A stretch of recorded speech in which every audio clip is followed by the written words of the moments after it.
সরওয়ারে দু আলম নবীর ছোট্ট একটা সুন্নতের এত দাম।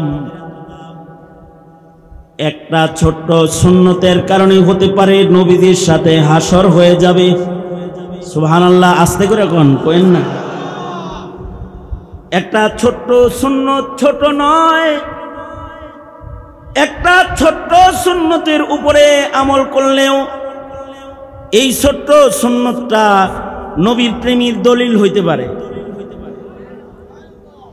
কারণ নবী প্রেম যার ভেতরে পাওয়া যাবে সে নবীর সাথে জান্নাতে থাকবে। আল্লাহর রাসূল বলেন, ক্বালা রাসূলুল্লাহি সাল্লাল্লাহু আলাইহি ওয়াসাল্লাম, মান আহাব্বা সুন্নতি ফাকাদ আহাব্বানি ওয়া মান আহাব্বানি কানা মাই ফিল জান্নাহ। আল্লাহর রাসূল বলেন, যে আমি নবীর সুন্নতকে ভালোবাসলো সে যেন আমাকে ভালোবাসলো। সুন্নতকে ভালোবাসা এটা কেমন যেন নবীকে ভালোবাসা। আর যে সুন্নত ভালোবেসে নবীকে ভালোবাসলো, সরকার বলেন কানা মাই ফিল জান্নাহ, সে আমি নবীর সাথে জান্নাতে থাকবি। তাহলে নবীজির একটা ছোট সুন্নত সমাদৃত নাকি ছেড়ে দিতে হবে? এটাকে সমাদর করতে হবে, এটার উপরে আমল করতে হবে। উম্মত থাকবে সুন্নত থাকবে না, এটা আল্লাহর পছন্দ না। উম্মত থাকবে সুন্নত থাকবে না, এটা আল্লাহর পছন্দ না। আল্লাহ তাআলা সুন্নতের মাধ্যমে উম্মতকে ক্ষমা, মাগফিরাত, দয়া, মায়া দেওয়ার ওয়াদা করেছেন।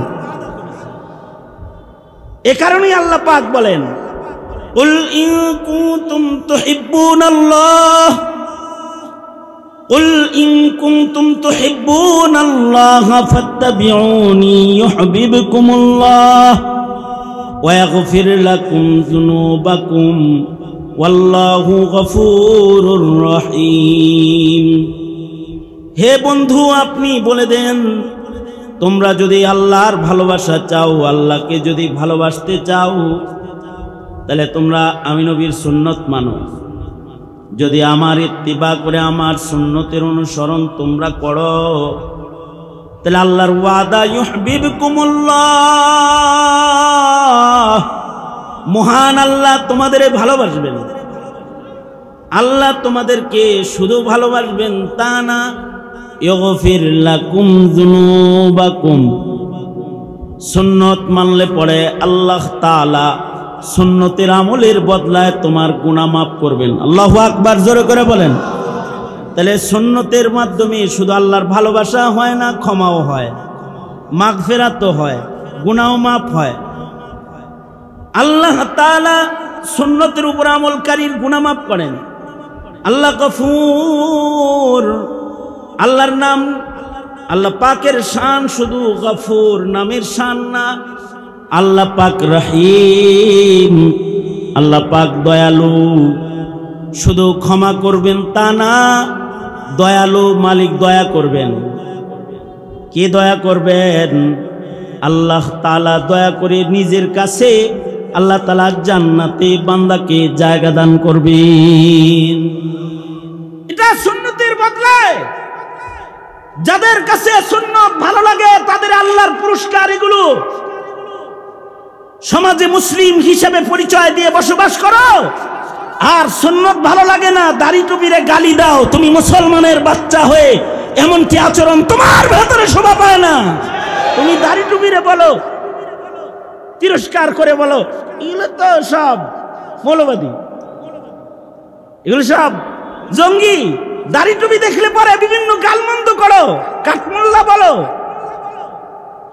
সুন্নতের কদর থাকা চাই। একটা সুন্নতের অনেক দাম, একটা ইরহামুকাল্লাহর অনেক দাম, একটা বিসমিল্লাহর অনেক দাম। যেমন যে কোনো কাজ করবে বিসমিল্লাহ পড়া সুন্নাত। এই যে মুখে উচ্চারণ করলো বিসমিল্লাহ, এইটার অনেক দাম। খানা খাইতেছে বিসমিল্লাহ, পোশাক পরতেছে বিসমিল্লাহ, ঘরে ঢুকতেছে বিসমিল্লাহ, ঘর থেকে বের হইতেছে বিসমিল্লাহ, ঘরে তালা দিতেছে বিসমিল্লাহ, চুলা ধরাইতেছে বিসমিল্লাহ, একটা ছোট্ট সুন্নতের আমল মুখে বের করা, এইটা যদি কেউ না করে তাহলে রাসূল নারাজ হয়। শুধু বুড়ারা না করলে নারাজ হয় তা না, ছোটরা না করলেও নারাজ হয়। এক ছোট্ট বাচ্চা রাসূলের সাথে বসেছে, একই দস্তরখানে খানা খাওয়ার জন্য বসছে নবীজির সাথে। হাদিসে আছে ছোট্ট একটা বাচ্চা নবীর সাথে দস্তরখানে বসছে খানা খাইতে। আল্লাহর রাসূল সাল্লাল্লাহু আলাইহি ওয়াসাল্লামের পাশে বসে বাচ্চাটা খাবার শুরু করছে। আল্লাহর নবী খানা শুরু করার আগেই বাচ্চাটা ডান হাত ধরে ফেলেছে। ধইরা নবীজি বলে কুলবি বিসমিল্লাহ। আল্লাহর রাসূল বলেন এই বাচ্চা খাও, আল্লাহর নামে খাও, আগে বিসমিল্লাহ কও তারপরে খাও। আপনার আমার সন্তানরে ধরি না। বাবার সাথে বসে সন্তানরা খানা খেতেছে, বাবার কোনো খেয়াল নাই আমার এই সন্তানটা বিসমিল্লাহর সুন্নাত আমল করছে কি করে নাই, এটা খেয়াল করার মতো মেজাজ হয় নাই। হুদাই আশিকে রাসূল, নবীর প্রেমিক, আশিকে রাসূল হিসাবে বড় গলায় আশিকে রাসূল দাবিদার, কিন্তু সুন্নতের বালাই নাই। সন্তান পাশে খানা খাইতেছে, সুন্নতের আমল করছে কিনা দেখে নাই। কিন্তু আল্লাহর রাসূলের সামনে ছোট্ট একটা বাচ্চা খানা খাইতেছে, নবী বাচ্চার হাত আটকাইছেন ধইরা, এক খাইস না আগেই। আল্লাহর রাসূল বললেন কুল বিসমিল্লাহ, খাও বিসমিল্লাহ বইলা খাও। আল্লাহু আকবার জোরে করে বলেন, বিসমিল্লাহ বইলা খাও, কারণ বিসমিল্লাহ বইলা খাইলে বরকত হয়। বিসমিল্লাহ বইলা খাইলে খানার উপরে রহমত বর্ষণ হয়। এমনকি এক রাওয়ায়াতে আছে বিসমিল্লাহ বইলা খাইলে যে খাবারটা আমি খাই, বর্তনটা যেটা থাকে এটার থেকে জিন্নাতরা খানা খায়, হাড্ডি যেটা এটা থেকে জিন্নাতরা খানা খায়। আল্লাহর রাসূল বলেন বিসমিল্লাহ বলে খানা খাইলে জিন্নাতদের হাড্ডির ভেতরে আল্লাহ তাআলা বরকত দান করে, খাওয়ার ভেতরে যে ঝুটাটা আমি ফেলে দিলাম এটার ভেতরে বরকত হয়। আল্লাহর রাসূল সাল্লাল্লাহু আলাইহি ওয়াসাল্লাম তো শুধু মানুষের নবী না, জিনদেরও নবী। মক্কাতুল মুকাররমাতে আল্লাহর রাসূলের কাছে দুইবার জিন্নাতরা এসে দল ধরে কালেমা পড়ে মুসলমান হয়েছে। সূরা জিন নাজিল হয়েছে জিনদের কর্মকাণ্ডের স্মরণে।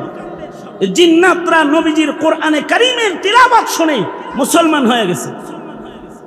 এক জিন নবীজিকে বলে কি, এরপরে মদিনাতুল মুনাওয়ারাতে আল্লাহর রাসূল সাল্লাল্লাহু আলাইহি ওয়াসাল্লাম 6 বার আল্লাহর রাসূলকে জিনেরা দাওয়াত দিয়া নিজেদের বাড়িতে, আপনারা যেমন আপনাদের বাড়ি আমাদের আনছেন না, নবীজিকে 6 বার জিনেরা দাওয়াত দিয়ে হেগর বাড়িতে নিছে, তাদের রাজ্যে নিছে, তাদের মাহফিলে আল্লাহর রাসূলকে নিয়ে তারা বসাইছে। এবং আল্লাহর রাসূল সাল্লাল্লাহু আলাইহি ওয়াসাল্লাম 6 বার জিনদেরকে বয়ান করতে জিনদের রাজ্যে গেছেন। সুবহানাল্লাহ বলেন। আমাদের নবী আলাইহিস সালাতু ওয়াস সালাম জিনদেরকে শরীয়তের তালিম প্রদান করেছেন। তো যখন ওই জিনদের রাজ্যে আল্লাহর রাসূল গেছেন, ওই সময় জিনেরা আল্লাহর রাসূলকে বলে কি, ওগো আল্লাহর নবী, আপনার উম্মতেরা যে খানা খায় তাদেরকে বিসমিল্লাহ বলতে বললেন, বিসমিল্লাহ বলে খানা খাওয়ার ব্যাপারে আরো বেশি উৎসাহ দিয়েন। কারণ কি? মুহাদ্দিসিন বলেন কারণ হলো মানুষের খাবারের যে ঝুটাগুলো আছে এগুলোর থেকে জিনেরা খাদ্য গ্রহণ করে। অর্থাৎ আপনি আমি হাড্ডি চিবায়ে যে হাড্ডিটা ফেলে দেই, এই হাড্ডিটা যত্রতত্র না ফেলে সুন্দর জায়গায় ফেলার নির্দেশ। কারণ হলো এই হাড্ডির উপরে যখন জিনের নজর পড়ে, আল্লাহ তাআলা এই হাড্ডিটাকে আবার গোশতের দ্বারায় আল্লাহ তাআলা হৃষ্টপুষ্ট করে তার খাবার হিসেবে তার সামনে পেশ করে। এর থেকে তারা খাবার খায়। অর্থাৎ বান্দা যখন বিসমিল্লাহ বলে খায় তখন এই হাড্ডির থেকে তারা খাবারের স্বাদ বেশি পায়, মজা বেশি পায়। বিসমিল্লাহ বলে খানা খাইলে পরে খাবারের উপরে রহমত বর্ষণ হয়। আর যারা খানা খাওয়ার সময় ছোট্ট সুন্নত বিসমিল্লাহ বলে না, তাদের খাদ্যের উপরে রহমত বর্ষণ হয় না। এ কারণে আল্লাহর রাসূল সাল্লাল্লাহু আলাইহি ওয়াসাল্লাম একটা বাচ্চা ছোট্ট সুন্নত বর্জন করে খানা খাইতেছে, আল্লাহর নবী বাচ্চাটার হাত চেপে ধরে বলে, এই বাচ্চা কুলবি বিসমিল্লাহ, বিসমিল্লাহ বইলা খাও, কারণ একটা সুন্নতের অনেক দাম। আল্লাহর রাসূল বলেছেন আখিরি জমানায় যারা একটা সুন্নতের আমল করবে, আল্লাহ তাআলা একটা সুন্নতের আমলের বদলায় তাদেরকে গলা কাটা শহীদের সওয়াব দান করবে। একটা সুন্নত এত মূল্যবান, ওয়াদা করা যায় না বিসমিল্লাহ ছাড়া কোনো কাম করবো না। কারা কারা কারা কারা এই হাত তোলাস না কেন, হাত তোলাস না কেন, পিচ্ছি পাচ্ছিরা? হ্যাঁ সোজা বলেন ইয়া আল্লাহ। হয় নাই? আওয়াজ করে বলেন ইয়া আল্লাহ, ওয়াদা করে দিছি বিসমিল্লাহর সুন্নত ইচ্ছাকৃত আর কখনো ছাড়বো না। জোরে বলেন ইনশাআল্লাহ। তাহলে ছোট ছোট সুন্নত বিসমিল্লাহ, আলহামদুলিল্লাহ, ইনশাআল্লাহ, ইয়ারহামুকাল্লাহ, এগুলোও কিন্তু এক একটা জবরদস্ত সুন্নত। এই একটা সুন্নতের উপরে আমল করে যুগশ্রেষ্ঠ মুহাদ্দিস আল্লাহর জান্নাত পেয়েছেন। এক মুহাদ্দিস ইন্তেকাল করেছেন, তো তাকে স্বপ্নে দেখে যে সে আল্লাহর জান্নাতে ঘুরে ফিরে। হায় হায়, আপনারা তো আল্লাহ জান্নাত দিছে, অনেক আমল করছেন, আপনার আমলগুলা কবুল হয়েছে? কয় না, একটা ইয়ারহামুকাল্লাহর কারণে কবুল হয়েছে, একটা ইয়ারহামুকাল্লাহর বদলায় জান্নাত পাইছি। কয় কেমনি? নদীর পাড়ে দাঁড়ায় ছিলাম, নদীর মাঝখানে একজন হাঁচি দিয়া বলছে আলহামদুলিল্লাহ। উজান বাতাসে দাঁড়ায় ছিলাম, আমি যদি এখান থেকে ইয়ারহামুকাল্লাহ বলি হাঁচি দাতা শুনবে না, এজন্য 2 টাকা দিয়ে নাও ভাড়া কইরা পানির ভেতরে যায়া নদীর মাঝখানে ভাসমান নৌকায় হাঁচি দাতা আল্লাহর বান্দার আলহামদুলিল্লাহ এর জবাবে কাছে যায় বলছিলাম ইয়ারহামুকাল্লাহ। এই যে নবীদের একটা সুন্নত 2 টাকা দিয়ে কিনছিলাম, এই 2 টাকার বদলায় আল্লাহ তাআলা আমার কাছে আল্লাহর জান্নাত বিক্রি করে ফেলেছে। একটা সুন্নতের কারণে আল্লাহ তাআলা কখনো কখনো বান্দাকে আল্লাহর জান্নাত দান করে। সুতরাং ইয়ারহামুকাল্লাহর সুন্নতের দাম আছে না নাই? আমরা তো হাঁচি দিয়ে আলহামদুলিল্লাহ বলি না, আলহামদুলিল্লাহ শুনলে ইয়ারহামুকাল্লাহ বলার মতো গুরুত্ব আমাদের নাই, ঠিক না? গুরুত্ব আছে? এখন গুরুত্ব হারিয়ে গেছে, আমলগুলো এখন হারিয়ে গেছে। কারণ আমল করবে কখন? পাপাচার যে বেড়ে গেছে, ঠিক কিনা? গুনাহ বেড়ে গেছে, পাপ বেড়ে গেছে, আমল হারিয়ে গেছে। হারুনুর রশিদের দরবারে বাদশাহ হারুনুর রশিদ যখন বলেছে, হাঁচি দিছে একটা, আর রাজ দরবারে যারা আছে সবাই বলছে কি ইয়ারহামুকাল্লাহ, কিন্তু একজন ইয়ারহামুকাল্লাহ বলে নাই। কাজী সাহেব, বিচারপতি সাহেব ইয়ারহামুকাল্লাহ বলে নাই। হারুনুর রশিদের মনে সন্দেহ, এর ভিতরে তো আমলের ত্রুটি আছে গো, এটা আমলের ত্রুটি আছে। সবাই ইয়ারহামুকাল্লাহ বললো, হেদি বললো না, তাই বিচার যেটা আসছে এর একটা যৌক্তিকতাও আছে। তাইলে সাথে সাথে ভাবলেন বিচারের জিজ্ঞাসাবাদ পরে করমনি, আগে জিজ্ঞাই ইয়ারহামুকাল্লাহ বললো না কেন? হারুনুর রশিদ বলে, কাজী, বিচারপতি ইমাম ইয়াফি রহমতুল্লাহ আলাইকে বলতেছে, এই তুমি ইয়ারহামুকাল্লাহ বললে না কেন? ইয়ারহামুকাল্লাহ কেন উচ্চারণ হলো না? তো কাজী সাহেব কয়, আপনি তো আলহামদুলিল্লাহ বলেন নাই, আপনি হাঁচি দিয়ে আলহামদুলিল্লাহ তো বলেন নাই। কয় হ্যাঁ, আমি তো বলি নাই। এতে মজলিসে সবাই যে ইয়ারহামুকাল্লাহ বলছে, এই ইয়ারহামুকাল্লাহ সুন্নতের আমল করার জন্য বলে নাই, সব চাটুকার। এখন প্রশ্ন হলো, হারুনুর রশিদের যুগে গুলি করে পুলিশ মানুষ মারত না, হারুনুর রশিদের যুগে মিথ্যা মামলা দিয়ে আলেমকে জেলখানায় বন্দী করে রাখতো না, জুলুম করে কাউকে ফাঁসির রশিতে ঝুলিয়ে দিত না। হারুনুর রশিদের যুগে এমন প্রকাশ্য জুলুমের আর অত্যাচারের রাজ কায়েম হয় নাই। ওই সময় শুধুই মাত্র খলিফাতুল মুসলিমিনের চেয়ারের প্রভাবে যদি সবাই মিলে চাটুকার হয়ে যায়, তাইলে 16টি বছর বন্দুকের নালের মাথায় বিগত সরকারের কত চাটুকার জড়ো হয়েছিল, এটা তো খুব স্বাভাবিক। কিন্তু যারা কাজী ইয়াফির মতো ইলমে দ্বীনের আহাল, তারা চাটুকারি করে নাই। তারা মুখের উপরে বলতেছে, আপনি তো আলহামদুলিল্লাহ বলেন না, ইয়ারহামুকাল্লাকুম কি? ঠিকই তো, আমি তো আলহামদুলিল্লাহ বলি নাই। হারুনুর রশিদ বলে, কাজীউল কুযাত বিচারপতিকে সসম্মানে বাড়িতে ফিরায় দিয়ে আস, একে আর কোনো জিজ্ঞাসাবাদ করা চলে না। কারণ যেই বিচারপতি একটা সুন্নত আমল সুন্নতের খেলাফ করে না, আমল খালি করলে হয় না, আমলটা তো সুন্নত তরিকায় হইতে হয়। ইয়ারহামুকাল্লাহ তার জন্য বলা ওয়াজিব হয়, যার কানে হাঁচি দা তার আলহামদুলিল্লাহর আওয়াজ যায়। এই সুন্নতের তরিকায় সুন্নত, সুন্নত আমলের ছোট্ট এই তরিকা যে ছাড়ে না, সে বিচারের হুকুমতের কার্যক্রমের ভেতরে খেলাফে সুন্নত সে কিছু করতে পারে না। নবীর একটা সুন্নতের ভেতরে যে গড়বড় করে না, সে হুকুমতের বিচারের ভেতরেও গড়বড় করে না। তার মানে হলো, আগের যুগের একজন মুসলমানের কাছে ছোট্ট একটা আমল, এটার অনেক দাম। ছোট ছোট আমলও তাদের ভেতরে এমন বিদ্যমান ছিল যে অন্যায় পাপাচার তাদের ভেতরে ছিল না। তারা রাতের অন্ধকারেও গুনাহ করত না, বিধায় এত বাহিনী তাদের লাগতো না।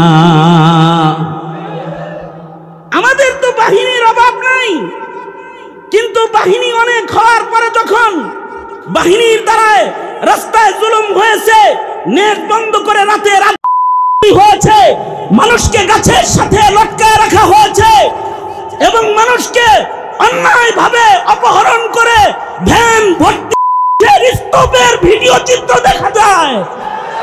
এগুলো যখন করা হয়েছে, তখন এই বাহিনীর জায়গায় জমিনের ছাত্ররা বাহিনীর ভূমিকা পালন করে সারা দেশব্যাপী ট্রাফিকের দায়িত্ব ছাত্র জনতা করেছে। কারণ বাহিনী খালি হলেই হয় না, বাহিনী বেশি হয়ে গেলে পরে বাহিনীর দ্বারাই জুলুম প্রতিষ্ঠা পেয়ে যায়।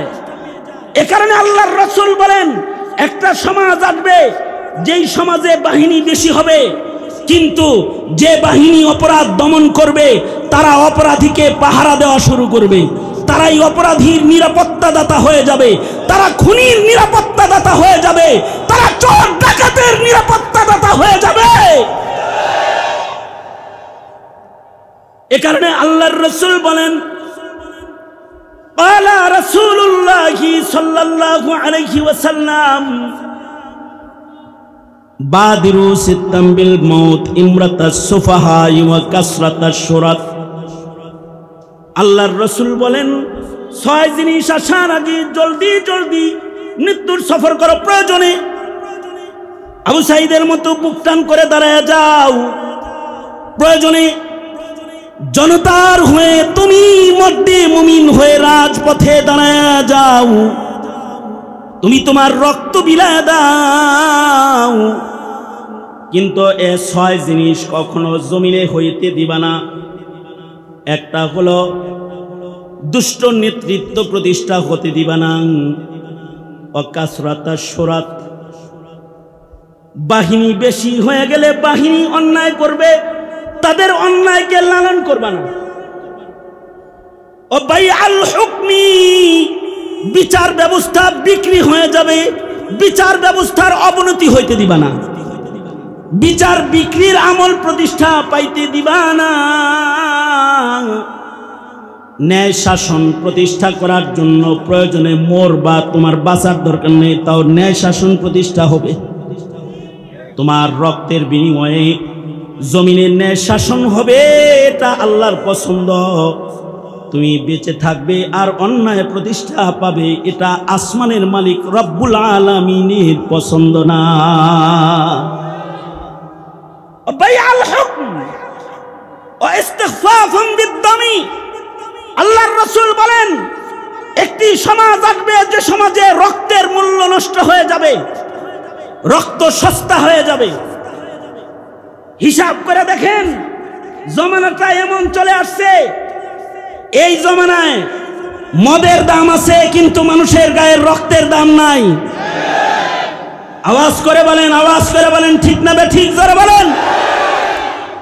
ওই 90-এর দশকেও যদি ফিরে যাই, কত বছর আজ থেকে 90-এর দশক? হ্যাঁ, 33-34 বছর। এতটুকুন পেছনে যদি যান, 90-এর দশকে একজন মানুষ মরে গেছে, গণতন্ত্র মুক্তি পাক, স্বৈরাচার নিপাত যাক, এইটা লেখা মারা গেছিল নূর হোসেন।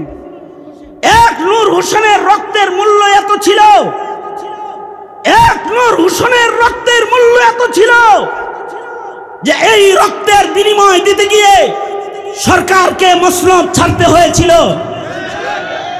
কিন্তু আমরা এখন দেখি বছরে বছরে রক্তদান কর্মসূচি হয়, কিন্তু রক্তের মূল্য প্রতিষ্ঠা হয় না। রক্তের উপরে জালিমরা তাদের জুলুমের পট পড়ে দাঁড়িয়ে রয়, জালিমরা দাঁড়ায় থাকে। তার মানে হলো রক্তের মূল্য নষ্ট হয়ে গেছে। মানুষের গায়ের রক্তের এখন দাম নাই। মানুষ মারা, পাখি মারার চাইতে বেশি সহজ কাজ মনে করে। আমাদের এক এমপি সাহেব, সাবেক এক এমপি সাহেবের ভিডিও বার্তা শুনলাম।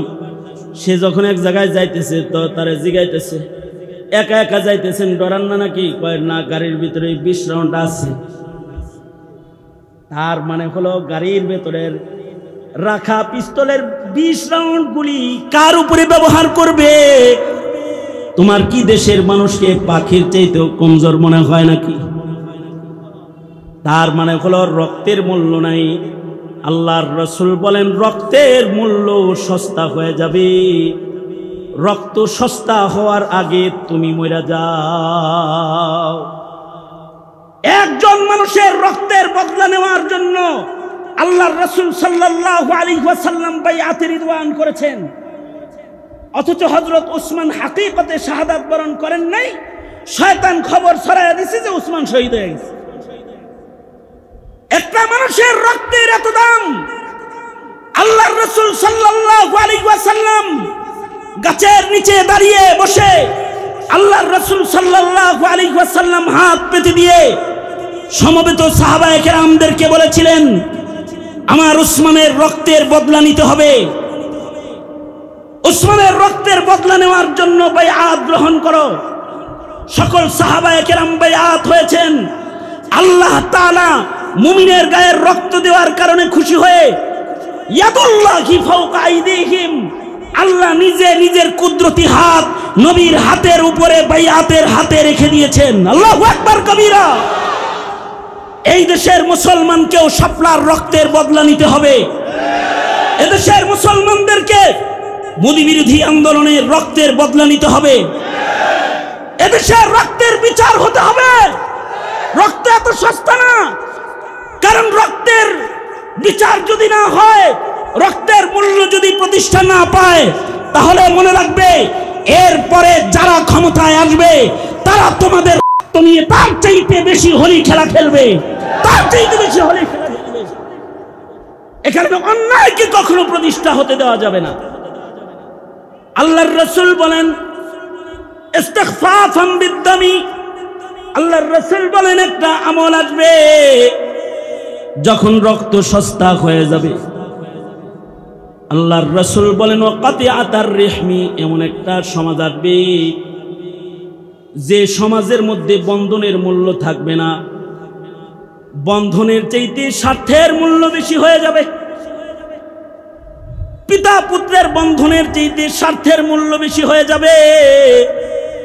ভাই ভাইয়ের বন্ধনের চাইতে স্বার্থের মূল্য বেশি হয়ে যাবে। দেশ জাতির কল্যাণের চাইতেও নিজের রাজনৈতিক স্বার্থের মূল্য বেশি হয়ে যাবে। এই যে খারাপ পরিবেশ, আল্লাহর রাসূল বলে জীবন দিবা কিন্তু এমন খারাপ পরিবেশ হইতে দিবা না। আল্লাহর রাসূল বলেন, লাস্ট কথা নবীজির বলে, একটা সমাজ আসবে যখন ওয়ানাশাইয়াত্তাখিযুনাল কুরআন মাযামিরা ইউকাদ্দিমুনাহুম ইউগান্নিহিম ওয়া হুয়া আকাল্লু মিনহুম ফিকহান। মানুষ কোরআনকে বাদ্য বাজায় শুনবে, পছন্দ করবে। বয়াতিরা শরীয়ত মারফতের ওয়াজ করে, টুনটুনা টুন বাজায়, এই পাবলিক শুনে। আবার কি কথা বলেন না কেন? শুনে না? শরীয়তের মারফতের কথা কয়, দোজখ জান্নাত জাহান্নামের কথা কয়, বাদ্য বাজায় কয়, এইটা কি পছন্দ করে। কিন্তু আল্লাহওয়ালারা তালা ভুলা জবানে যে কথাগুলো কয় সেগুলোকে তারা পছন্দ করে না।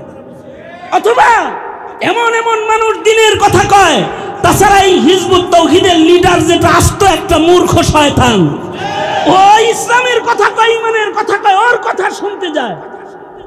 ইউকাদ্দিমুনাহুম ইউগান্নিহিম ওয়া হুয়া আকাল্লু মিনহুম ফিকহান। তাদের ফিকহি কোনো যোগ্যতা নাই, শরীয়ত বলার মতো কোনো ইস্তেআদাত তাদের নাই, সূরাতুল ফাতিহা সোজা করে বলার মতো যোগ্যতা শক্তি তাদের নাই, অথচ তারা ইসলামের কথা কয়। এমন পরিবেশ যদি কায়েম হয়ে যায়, তখন আলেম জেলখানায় থাকবে আর জাহেলরা দোয়া মোনাজাত ইমামতের মসনদ দখল করবে। জাহেলরা যদি দোয়া মোনাজাত আর ইমামতের মসনদ দখল করে, মসনদ কত সুন্দর, এটা আমি খালিদ সাইফুল্লাহ আইয়ুবীর চোখে আঙ্গুল দিয়ে আপনাদেরকে দেখাতে হবে না। পদ্মা সেতু উদ্বোধনের মোনাজাত আর খুতবাটা শুনলেই হবে। কথা বলেন না কেন? আওয়াজ করে বলেন না কেন? খুব মুহাক্কিক আলেমে দ্বীনে দোয়া করছে না? খুব সুন্দর না? শুনতে খুব ভালো না? ত্রুটি মুক্ত না? সুতরাং এই পরিবেশ হতে দেয়া যাবে না। সুতরাং হে ছাত্র জনতা, হে মর্দে মুমিনেরা, তোমাদেরকে বলবো, স্বাধীনতা যেমন অর্জন হয়, স্বাধীনতাকে রক্তের বিনিময়ে রক্ষা করতে হয়। জালিমরা বারবার চাইবে তোমার পাক জমিনকে অপবিত্র করতে, তোমার সুন্দর শাসনকে অসুন্দর বানাতে, তোমার শান্তির সমাজকে টুকরা টুকরা করতে। জিজ্ঞাসা করি, বসে থাকবা না বুকটান করে দাঁড়িয়ে যাবা? বুকটান করে দাঁড়িয়ে যাবা।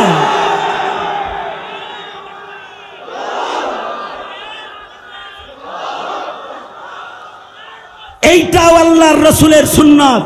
এটা কার সুন্নাত? জোরে আওয়াজ করে বলেন, আরো জোরে আওয়াজ করে বলেন।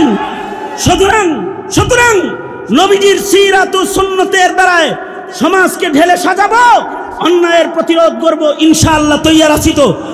উম্মতের উলামায়ে কেরাম জেলে না ময়দানে নেতৃত্বে থাকবে, উলামারা যেদিকে ডাক দিবে সেদিকে চলবেন ইনশাআল্লাহ। বলেন আলহামদুলিল্লাহি রাব্বিল আলামিন, والصلاة والسلام على سيد الأنبياء والمرسلين محمد وعلى آله وأصحابه أجمعين। ফিরিয়ে না দিও রে মাওলা, ফিরিয়ে না দিও, গুনাহ যত করেছি আমরা ক্ষমা তুমি করিও। বান্দা আছে বন্দিগি নাই, শেষ করেছি জিন্দেগি, আখিরাতের বিচার দিনে এ পাপীদের উপায় কি? রহমান রহিম নামে নিয়েছি আল্লাহ, তোমায় মানিয়া কেমন করে আমাদের তুমি জাহান্নামে ফেলিবা? মাফ করে দাও আল্লাহ, মাফ করে দাও, গুনাহ যত করেছি আমরা ক্ষমা তুমি দাও। রব্বুল আলামিন উলামা মাশায়েখদের আয়োজনে আয়োজিত মহতী সিরাতুন নবী সম্মেলন, তোমার পয়গম্বরের সুন্নতের আমল করবে বলে তোমার বান্দারা ওয়াদা করেছে। ভিক্ষুকের মতো দুইটা হাত বাড়ায় ধরেছি, পিতৃতুল্য বয়োজ্যেষ্ঠ মুরব্বী ডানে বামে বসা রয়েছে। রব্বুল আলামিন হাজার হাজার জনতা তোমার কাছে মাপ চায় আল্লাহ, জিন্দেগীর সব গুনাহের জন্য তোমার কাছে ক্ষমা চাই। আমাদের জীবনে আমরা যত গুনাহ করছি আল্লাহ মেহেরবানি করে আমাদের জিন্দেগির সব গুনাহ তুমি মাফ করে দাও আল্লাহ। জেনে না জেনে অন্ধকারে আলায় গোপনে প্রকাশ্যে যত পাপাচার করেছি ক্ষমা করে দাও আল্লাহ। সকলের মনের নেক বাসনাগুলো পূরণ করে দাও। বেপানাহকে পানাহ দাও, বেরুজিকে রুজি দান করো। রব্বি করিম দাড়ি চুল পাকা বুড়াদের হযরত আবু বকর বানায় দাও। যুবকদের জওয়ানি তোমার কাছে আমানত। যৌবনের গুনাহ তুমি তাদের মাফ করে দাও। যৌবন তাকওয়ার যৌবন বানায় দাও ইয়া আল্লাহ। রব্বুল আলামিন জিন্দেগি মূল্যবান বানাইতে সুন্নতের ইত্তিবা তাদের দান করো আল্লাহ। রব্বুল আলামিন বাচ্চাদেরকে মুআজ্জিজ বানায় দাও। পর্দার আড়ালের মা বোনদের হযরত ফাতিমা খাদিজা বানায় দাও। রব্বুল আলামিন আল্লাহ দূর দারাজ থেকে যারা আসছে আল্লাহ কদম কদম নেক দিয়ে তাদের তুমি বাড়ি ফিরিয়ে দিও আল্লাহ। জিন্দেগির এমন কোন মুনাজাত বাদ নাই যে মুনাজাতে মা বাবার কথা বলি নাই। নিজের হাতে অনেকে নিজের মা কবরে রেখেছে, নিজের হাতে অনেকে নিজের বাপ কবরে রেখেছে ইয়া আল্লাহ। অনেকে মা বাপ দুজনকে কবরে রেখেছে, যাদের পিতামাতা অন্ধকার কবরের বাসিন্দা হয়ে গেছে আল্লাহ গো তাদের পিতামাতার জান্নাত দিয়ে দাও আল্লাহ। বানভাসী ক্ষতিগ্রস্ত মানুষ যারা তাদের খেদমত আমাদের করার তৌফিক দাও। সকল প্রকারের অসহায় হালত থেকে তোমার বান্দাদেরকে তুমি মুক্তি দান করো আল্লাহ। জুলম ও সিতম থেকে আল্লাহ তুমি আমাদের বাঁচাও। হিদায়াতের রাজপথে তুমি আমাদের সকলের চালাও আল্লাহ। রব্বুল আলামিন জানি না কোন দোকানে কাফনের কাপড় রেডি হয়ে গেছে, জানি না গো আল্লাহ কোন সবের বাস পাইকে গেছে, কখন জানি মসজিদের কোনার পালকি বাড়ির দুয়ারে দাঁড়ায় যায় আল্লাহ। আল্লাহ কবরের পালকি পাঠানোর আগে কামেল মুমিন বানায়া দিও আল্লাহ। রব্বুল আলামিন নামাজের হালতে মত দিও। রব্বুল আলামিন কোরআন তেলাওয়াতরত মৃত্যু দিও। শাহাদাতের মত নসিব করে দিও আল্লাহ। কাবার তওয়াফরত মরণ দিও। লাইলাতুল কদরে রমজান মাসে আমাদের মরণ দিও, অথবা জুমার দিনে মরণ দিও আল্লাহ। মদিনার মাটিতে মরণ দিও, অথবা এমন একটা মৃত্যু দিও যে মৃত্যুর পরে মরা বলে না, শহীদ বলে ডাক দেয়া হয়, এমন একটা মরণ আমাদের দিও। রব্বুল আলামিন কম আজ কম জবানে কালিমা জারি করে মরণ দিও গো আল্লাহ। এই মুহূর্তে আমাদের সালাম প্যারা নবীর রওজা ধারে পৌঁছায় দাও। রব্বুল আলামিন বারবার বাইতুল্লাহ রওজার জিয়ারত নসিব করে দাও। আল্লাহুম্মা জাআল সারনা আলা মান যালামানা ওয়ানসুরনা আলা মান আদানা ওয়ালা তাজআল মুসিবাতানা ফি দীনিনা ওয়ালা তাজআলিদ দুনিয়া আকবারা হাম্মিনা ওয়ালা মাবলাগা ইলমিনা ওয়ালা গায়াতা রাগবাতিনা ওয়ালা তুসাল্লিত আলাইনা মান লা ইয়ারহামুনা। اللهم زدنا ولا تنقصنا وأكرمنا ولا تهنا وأعطنا ولا تحرمنا. اللهم إنا نسألك الرضا بالقدر والفوز في القضاء ونزل الشهداء وعيش السعداء ومرافقة الأنبياء والنصر على الأعداء إنك سميع الدعاء. اللهم أعنا بالعلم وزينا بالحلم وأكرمنا بالتقوى وجملنا بالعافية. نسألك دوام العافية وتمام العافية والشكر على العافية. نسألك دوام العافية وتمام العافية والشكر على العافية يا جابر العزم الكثير يا رازق الطفل الصغير يا بديع العجائب بالخير يا بديع أصلح لنا شأننا كله ولا تكلنا إلى أنفسنا طرفة عين. اللهم إنا نعوذ بك من الفتن ما ظهر منها وما بطن. اللهم إنا نعوذ بك من إبليس وجنوده ومن الشيطان وشركه. اللهم إنا نعوذ بك من خليل ماكر عيناه يريان وقلبه يرعان إن رأى حسنة دفنها وإن رأى سيئة أذاها اللهم إنا نعوذ بك من البؤس والتباؤس اللهم إنا نسألك الهدى والتقى والعفاف والغنى اللهم وفقنا لما تحب وترضى من القول والعمل والفعل والنية والهدي إنك على كل شيء قدير اللهم صل على روح محمد في الأرواح وعلى جسد محمد في الأجساد وعلى قبر محمد في القبور আল্লাহ এই উলামা পরিষদকে কবুল মঞ্জুর করে নাও তাদের আয়োজনকে কবুল করে নাও এই মজমাকে কবুল করে নাও আল্লাহ ইবরত হাসিল করার তৌফিক দাও সামনের জিন্দেগি কদম কদম তোমার মর্জি মাফিক চালাও আল্লাহ সুবহান রাব্বিকা রাব্বিল ইজ্জাতি আম্মা ইয়াসিফুন ওয়া সালামুন আলাল মুরসালিন walhamdulillahi rabbil alamin amin amin amin birahmatika ya arhamar rahimin assalamu alaikum wa rahmatullahi wa barakatuh